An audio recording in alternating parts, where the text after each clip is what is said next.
Bienvenidos, bienvenidas, buenas tardes. Estamos hoy aquí presentando el cuento de Begoña Ibarrola de Comprende a Miedo y del ilustrador Andrés Pavón. En primer lugar me presento, yo soy Mercedes Bermejo, soy directora de la editorial Sentir y bueno, para mí es un verdadero honor estar hoy aquí con Begoña, que llevo años admirándola muchísimo, y el día que me llamó, porque la estuvimos proponiendo el poder colaborar con la editorial Sentir, y el día que me llamó ya le dije que me había ilusionado y alegrado el día, porque bueno, para Sentir la verdad que es un gran honor y prestigio el poder contar con ella como autora y colaboradora de este bonito proyecto. Os comento brevemente para que podáis conocer lo que es la editorial Sentir. La editorial nace hace aproximadamente 5 años, surge del grupo editorial Marcombo, es un grupo editorial que lleva casi 80 años de historia, y yo colaboro con un centro de psicología que somos 26 psicólogos y psicólogas, y estuvimos creando hace unos años un estudio de revisión bibliográfica, la literatura infantil en España, en colaboración con varias universidades, porque desde el ámbito de la psicología veíamos que algunos cuentos no terminaban de encajar con las necesidades que muchas veces tiene la infancia para poder explicar diferentes temáticas de actualidad. Hicimos este bonito estudio durante 6 meses, revisando un poco todas las publicaciones que habían en asociaciones, librerías, bibliotecas, y un poco los resultados del estudio nos llevaron a presentar el proyecto de la editorial, que tenéis aquí el catálogo, y las personas que nos sigáis online lo podéis descargar de la página web. Y entonces propusimos primero la colección Senticuentos, que explica diferentes temáticas de actualidad, desde cómo explicar a los más pequeños temas de adopción, de acoso escolar, de abuso sexual, del cáncer, de la separación de los padres, la prevención también del acoso también y del buen uso o mal uso de la tecnología, familias concebidas con tratamientos de fertilidad, cómo se les explica a los más pequeños, y el tema también de igualdad de género, y un largo etcétera. Entonces, esta colección tenía una serie de características, y en primer lugar, los profesionales eran profesionales de cada una de las temáticas de estos cuentos. Además eran cuentos que tenían pegatinas, que tenían una serie de características que eran muy interactivos. A posteriori pues nos siguieron demandando nuestros seguidores diferentes otros cuentos, por eso publicamos la colección Crecicuentos, que explica las diferentes etapas evolutivas de la infancia, que además tenemos previsto otro proyecto con Begoña, que es el siguiente cuento, que ya adelantamos, de cómo explicar la llegada de un hermanito, que además aquí tenemos a la prota del cuento que también está en ese punto. Crecicuentos es pues desde miedos evolutivos, las dificultades para comer, para dormir, el egocentrismo en la infancia, etc, etc. Y luego han ido naciendo otras colecciones como Neuricuentos, Neuroaventuras, hasta llegar a Plantánimas, que Plantánimas son unos seres que son mitad plantas, mitad animales, que representan diferentes emociones. Publicamos en primer lugar Alegría, con Rafa Guerrero, Tristeza, Enfado, y ahora tocaba Miedo. Hay el cuento genérico también de los Plantánimas, y el próximo será Amor, porque nos parece que el amor condicional e incondicional es muy importante en la infancia.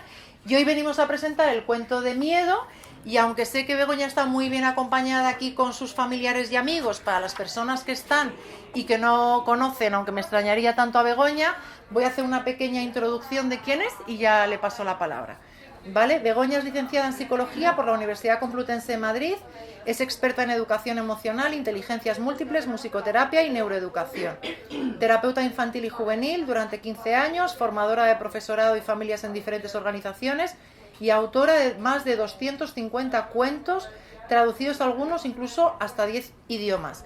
Decir que este cuento está traducido al catalán, al vasco, la versión latina, y se está también moviendo la traducción con otros idiomas, que bueno, de momento no me voy a adelantar, pero que también se está abordando esta parte de coediciones. Pues le paso la palabra a Begoña y al final dejamos un huequito para dudas, preguntas o comentarios, ¿vale? Muy bien, gracias Mercedes. Bueno, para mí fue un placer cuando me invitó a presentar y a editar un cuento con ellos. Primero porque miman mucho lo que es la edición, es un lujo, un cuento de estas características, ¿no? De tapadura, bien pensado, con mucho mimo, bueno, muy mimado. También el ilustrador trabajando en equipo, y luego que es un tema que a mí me parecía muy interesante porque es muy mal comprendido. El tema del miedo es bastante mal comprendida, esa emoción, ¿no? Se ve como algo negativo y se suele intentar reprimir en los niños, y esto es un problema importante. Entonces me parecía que era una oportunidad magnífica, así que yo doy las gracias a la editorial Sentir, primero por la confianza que tuvieron en mí, y luego porque aceptaron además las sugerencias que yo iba dando, que yo fui muy pesada, o sea, yo lo reconozco, que a lo mejor hay otras personas que entregan el manuscrito y ya está, pero yo, pues, cada cosa de la ilustración o cada texto lo mimábamos mucho, porque sabemos que sembrar educación emocional en los más pequeños de 2 a 6 años es básico. Y si se siembra mal, pues ya empezamos con algún problemilla. Pero si se siembra bien y les damos las ideas claras, pues yo creo que es un comienzo muy bueno en la educación emocional. Entonces, claro, este cuento para mí es muy especial. Primero porque algunas de las personas que estáis aquí conocéis a Anabel, que es la nieta de Rosa, y conocéis o conocíais a Carlos, el abuelo, el abu de Anabel, ¿verdad? El abu que ya no está, ¿verdad? Pero que le quería mucho también.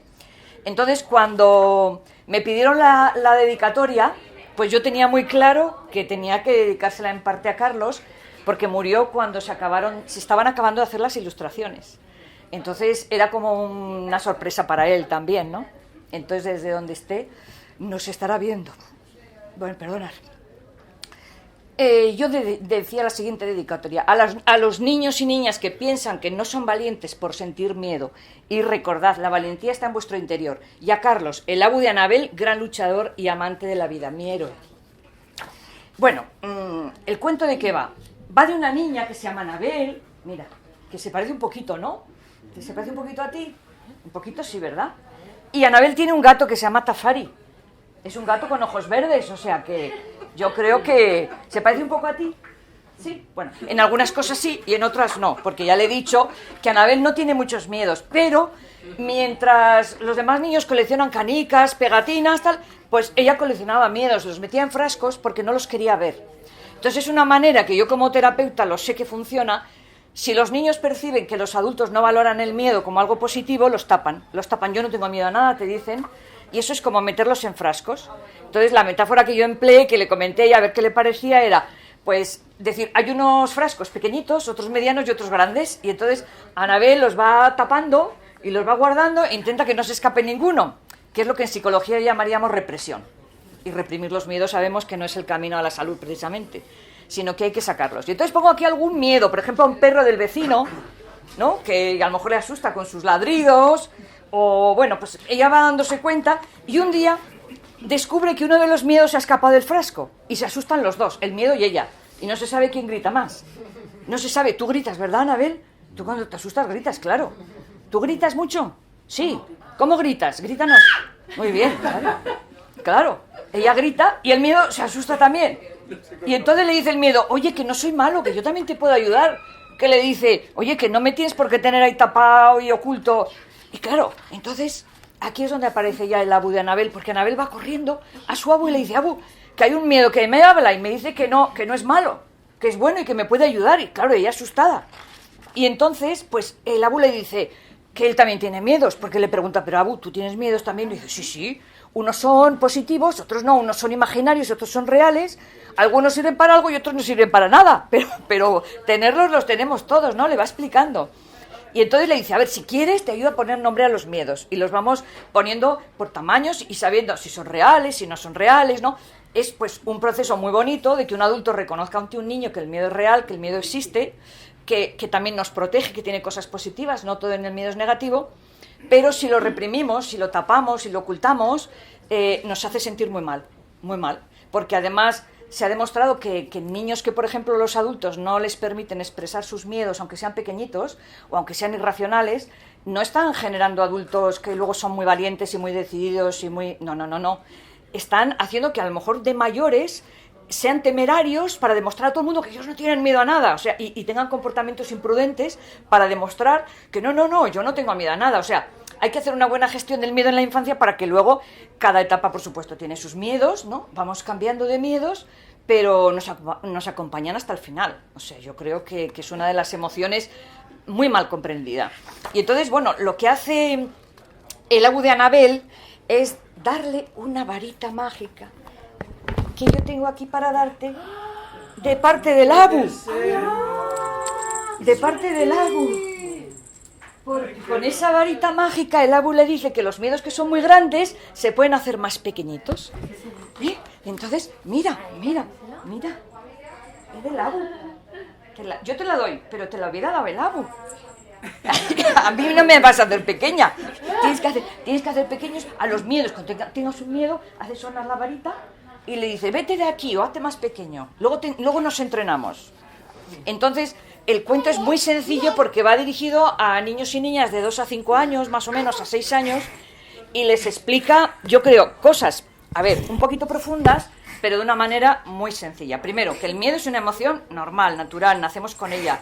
Segundo, que tiene cosas positivas, que nos ayuda a ser prudentes, nos hace sobrevivir, nos hace incluso responder y reaccionar ante peligros potenciales. Pues podemos ver un peligro que sea real o imaginario, pero en la edad de menos de 6 años hay muchos peligros que son irreales, son imaginarios, pero hay que respetarlos también. Y hacerles ver a los críos que el adulto le escucha, le comprende, legitima su miedo y le acompaña o bien a enfrentarse a esos miedos o bien a ayudarle a que desaparezcan, porque a veces algunos tienen que desaparecer pero otros no. Entonces, si por ejemplo Anabel tiene miedo a un perro del vecino, pues yo no le puedo quitar el valor que tiene ese miedo, no le puedo decir que si ese perro no es peligroso, si no, no te va a hacer nada, además está detrás de la puerta, no. Y tengo que decirle, ¿quieres que te ayude a superar ese miedo? Pues en vez de cruzar, cuando veas el perro al otro lado, me das la mano y cruzamos juntos. Y poco a poco le vas acompañando para que ella pueda superar el miedo. Entonces, ella ve que los adultos legitimamos ese miedo, entiende que tener ese miedo no hay por qué ocultarlo, y luego tendrá confianza para ir contando otros miedos, porque sabe que el adulto le respeta, le comprende y es empático. O sea, la empatía es la clave. Entonces, en el cuento también se habla un poquito veladamente, pero que el adulto lo puede entender, que no es bueno guardarlos en frascos y taparlos, ¿no? Que no es bueno ocultarlos para decir, no, yo no tengo miedo a nada, yo soy muy valiente. Porque en el fondo hay un error social muy extendido que dice que ser valiente significa no tener miedo, y esto es una equivocación. Y entonces el Abu de Anabel le dice, no, ser valiente es ser capaz de enfrentarte a tus miedos, pero miedos tenemos todos. O sea, la valentía no es no tengo miedo, sino soy capaz de enfrentarme.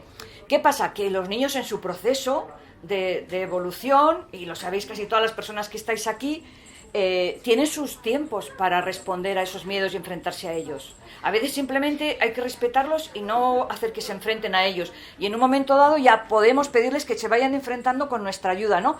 Hacemos un acompañamiento y luego a lo mejor ellos se enfrentan solos y les decimos, venga, enfréntate tú, pasa delante de la puerta donde está el perro, que yo ya no te acompaño. Tú a lo mejor ya no necesitas que yo vaya contigo. Pero es un proceso. Ni se puede forzar, ni se puede desvalorizar y, por supuesto, menos ridiculizar. Que por lo menos, a ver, yo soy muy mayor ya, y en mi época, desde luego, cobarde, gallina, capitán de la sardina, era lo que nos decían a todas las personas cuando teníamos algún miedo. Ahora no, después, vale, después. Entonces, el tema del miedo a mí me parecía que había que presentarlo con esos aspectos positivos, sobre todo para que los adultos se dieran cuenta. O sea, aquí, como en todo, porque los psicólogos lo sabemos, que hablas al niño porque se entere el adulto. O sea, en el fondo, pues comentas unas cosas y tú dices, bueno, yo lo tengo muy claro, sí, pero hay padres y madres que no lo tienen tan claro. Y que dicen, mi hijo no tiene miedo a nada, mi hijo es un valiente, equivocado. Pues no le estás haciendo ningún favor, porque va a intentar ocultarlo pensando que su autoestima le va en ello, que si dice que reconoce un miedo, pues es que ya no vale para tanto, ¿no? Entonces, en el libro se acaba dando una serie de consejos que, bueno, yo creo que son breves, pero suficientes para que cualquier padre o madre que le interese, pues los lea. Y hay aquí, pues yo creo, 2 hojitas de recomendaciones, de explicar un poquito a los adultos en qué consisten los miedos, cómo van evolucionando también en cada etapa de la vida. No son los mismos los que puede tener Anabel con 3 años que los que puedo tener yo con 68, o sea, no, pero vamos, yo no dejo de tener miedos. Hoy, de hecho, he hecho una animación lectora esta mañana y me dicen, estábamos trabajando el miedo, curiosamente también, El domador de miedos, otro cuento que es para mayores de 7 años, y se levanta un niño y me dice, tú mucho hablas de nuestros miedos, llevas un rato muy largo hablando de nuestros miedos, ¿y de los tuyos? Me dice. Y digo, pues sí, mira, un buen tema de conversación. Y entonces les he contado mi miedo a volar y se han reído, se han tronchado. Les he contado otros cuentos, otros miedos, se han tronchado. Y me dice uno, o sea que tú también. Digo, tú también, y tú, y todos. Digo, pero y a las profesoras que estaban ahí, digo, vosotras también. Y los críos, sí, los adultos también. O sea, todavía algunos de 7 años pensaban que los adultos no teníamos miedos. Una cosa curiosa, ¿no? Entonces, bueno, pues eso es una falta de información. Por eso aquí, en estas recomendaciones, que a mí me gusta mucho como me lo habéis puesto, recomendaciones para adultos que un día fueron niños o niñas. A mí me parece muy bien porque es recordarte también lo mal que lo pasábamos a lo mejor si nuestros padres se reían de nuestros miedos, ¿no? Y también hacerles una pequeña reflexión para que no contagien los miedos, porque los miedos son contagiosos, ¿eh? Hay miedos que se heredan de familia. O sea, si la madre cuando hay un trueno en una tormenta se mete debajo de la cama, le está trasladando a su hijo o a su hija que la tormenta es peligrosísima y que hay que ocultarse. Entonces, que luego cuando tenga 6 años el crío o la cría se metan debajo de la cama será lo más normal del mundo. Porque está percibiendo y a lo mejor alguien se ríe. Pero ¿cómo haces esa tontería si la tormenta no es peligrosa? Bueno, si su madre se ha escondido, es que es peligroso. Y ya está. Y entonces, pues, hay que explicarles también a los adultos que vayan acompañando, que vayan dándose cuenta si esos miedos, por ejemplo, son demasiado imaginativos o demasiado irracionales, ¿no? Y hoy me contaba un niño, por ejemplo, que yo un poco me he puesto así un poquito, no nerviosa, pero he dicho, hay que ver el trabajo que hay que hacer con esta emoción, qué mal entendida está. Y me dice él, si yo tengo miedo a que mis padres me tiren por la ventana, me dice. Y le digo, hombre, si una persona te quiere mucho, nunca te va a hacer daño. Dice, sí, pero la gente que es buena luego se puede volver mala. Y digo, bueno, esto ya es otro tema, vamos a dejarlo aquí, porque tela marinera, pero un niño de 7 años. Entonces, claro, de alguna manera hay que entender que si no se les ha formado bien, me dice, yo es que esto lo sueño por la noche y no se lo cuento a nadie, te lo he contado a ti por primera vez, me dice. Entonces yo he hablado con la profesora y le digo, oye, aquí atended un poquito a este chaval, porque si tiene ese miedo, que una persona que le quiere de repente se vuelva mala y le pueda hacer daño, no es un miedo de 7 años. Que tenga miedo a salir a la pizarra y hacerlo mal, pues sí, es un miedo muy normal.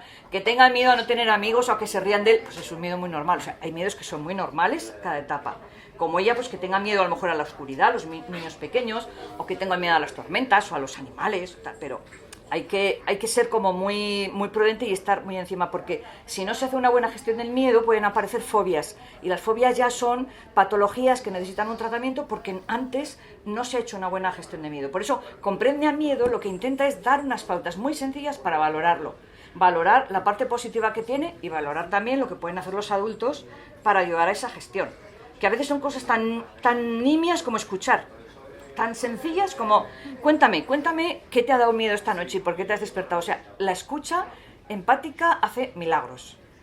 Y el que el niño o la niña se sientan respetados, ¿no? Porque digan, bueno, lo que yo estoy contando tiene valor, a alguien le interesa, ¿no? Y me van a ayudar a superarlo. No va nada en mi contra. Y esto es un poco lo que yo os quería contar, porque tampoco yo pienso que es mejor, si tenéis alguna duda, hacer así, pues preguntas, o que es un ratito de presentar el cuento y luego lo ideal es ya pues leerlo despacio y sacarle más punta, porque es cada palabra y cada frase tiene su porqué, no es tan, está todo muy medido.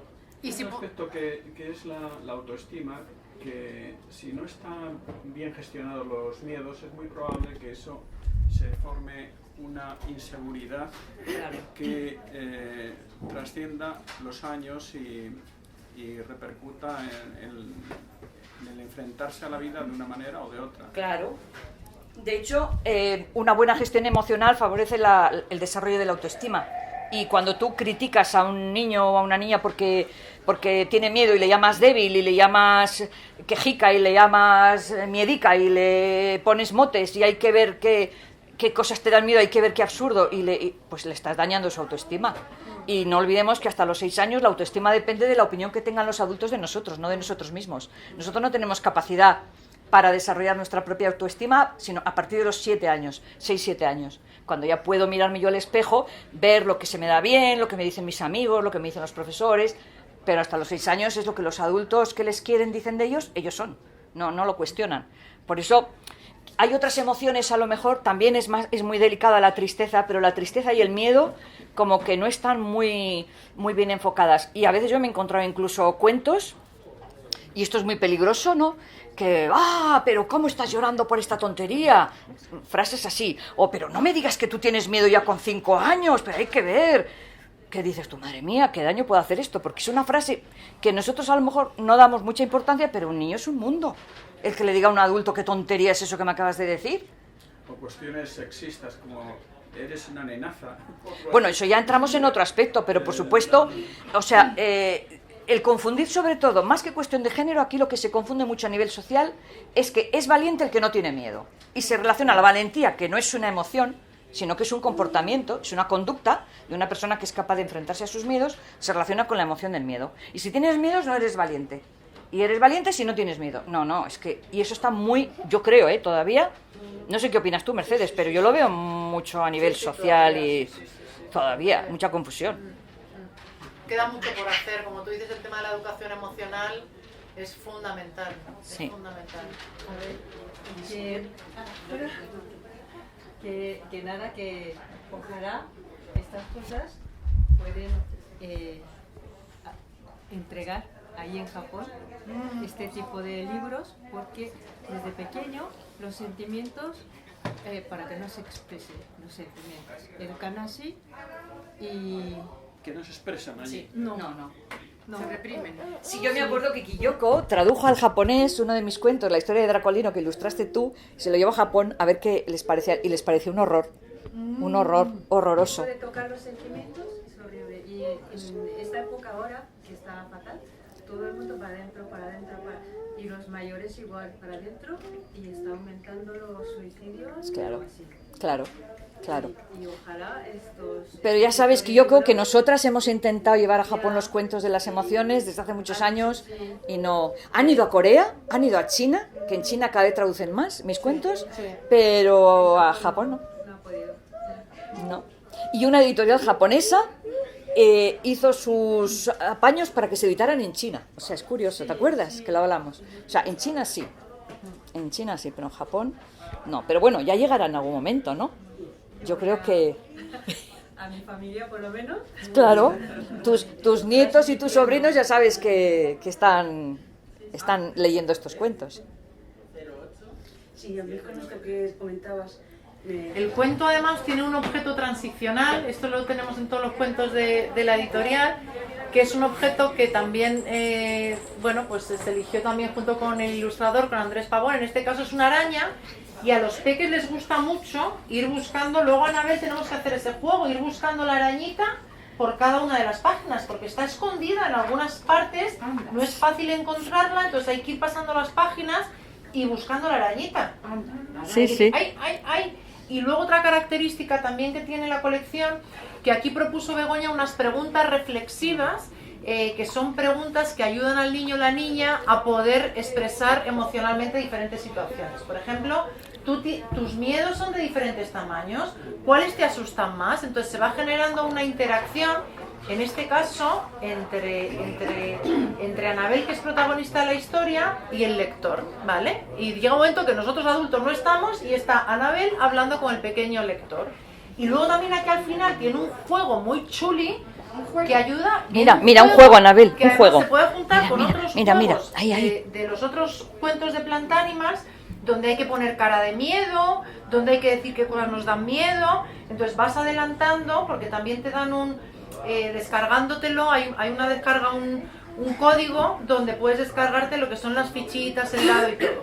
Entonces, bueno, que tiene varias sorpresas, juegos y actividades muy chulos, que os recomendamos mucho. Comprende a miedo. No sé si antes de despedirnos quieres comentar alguna cosa, Begoña. Yo creo que no. Primero, daros las gracias por estar aquí, porque al final es romper la mitad de una tarde para venir a escucharme a mí, que ya me tenéis muy oída, pues porque ya conozco a todos, y os agradezco por el apoyo moral de estar aquí, y que al final es un buen rato el que pasamos juntos, y que sabéis de este tema porque todas las personas que estáis aquí sois muy conscientes de que la educación emocional es muy importante, y fruto de toda la educación que le estáis dando aquí se ven a Anabel, que habla de sus emociones y de sus temas con total naturalidad. O sea que eso es lo importante, ¿no? Que esto cunda y que sea como una onda expansiva que vaya llegando a más familias, a más coles, y al final pues que no se cuestione ya si hay que hablar de las emociones o no, sino que se introduzca ya como dinámicas normales en toda la educación infantil y luego continúe, ¿no? Que eso sería lo que a mí me hubiera gustado cuando yo era pequeña, pero que no lo tuve. Y en la línea también, Begoña, de lo que ha dicho tu amiga, y en la línea de tu trayectoria profesional, hablar de la importancia que tienen los derechos a la infancia, ¿no? Los buenos tratos a la infancia. Yo creo que sí, a lo largo de todos tus años profesionales, a través de los cuentos, a través de tus charlas, sí que sigues difundiendo la importancia que tiene, y desde Sentir también intentamos poner nuestro granito de arena, ¿no? La importancia que tiene, y en estos momentos también que son tan complicados para todos, y en especial para la infancia, el que sigamos promoviendo los buenos tratos hacia la infancia. Pues nada más, seguimos realizando talleres, actividades, nos podéis seguir en las redes sociales, en las newsletters que tenemos de Sentir. Agradecer a Irene, a la compi de comunicación, que siempre está ahí haciendo posible estos ratitos, y sobre todo a Begoña, que me encanta que vamos a seguir colaborando, que es un lujo, un privilegio, y que decías antes de Molesta Nada, ha sido un lujo cada detalle, la implicación, el compromiso que ha tenido con esta publicación. Ha sido de verdad un privilegio y un verdadero honor. No, para mí también. Así que muchas gracias.